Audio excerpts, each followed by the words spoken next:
চাঁদ রাতের স্পেশাল আমল আছে কিনা, ফজিলত আছে কিনা, এটার উত্তর হলো যে একটি হাদিস আছে এই প্রসঙ্গে। যদি কেউ চাঁদ রাতে রাত জেগে ইবাদতবন্দি করে তাহলে কিয়ামতের ভয়াবহতা থেকে আল্লাহ তাকে হেফাজত করবেন।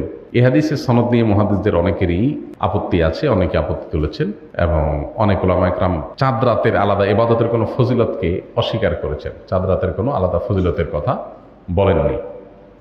আবার অনেক ওলামা ইকরাম, বিশেষ করে সালাফ পূর্বসূরি অনেক বড় বড় মুহাদ্দিস, অনেক পূর্বসূরিগণ এই চাঁদ রাতে ইবাদতবন্দি করতেন এবং করাটাকে উৎসাহিত করেছেন বিভিন্নভাবে। কিন্তু হাদিসের আলোকে যদি বলেন তাহলে সেক্ষেত্রে আসলে তেমন কোনো বিশুদ্ধ হাদিস এক্ষেত্রে বর্ণিত হয়নি। যে হাদিস আছে সে হাদিসের সনদের মধ্যে দুর্বলতা আছে। তবে এটা ঠিক যে ঈদের চাঁদ দেখা যাওয়ার পর থেকে তাকবীর পাঠ ঈদুল ফিতরে এটা আমাদের করতে হবে, এটা একটা আমল।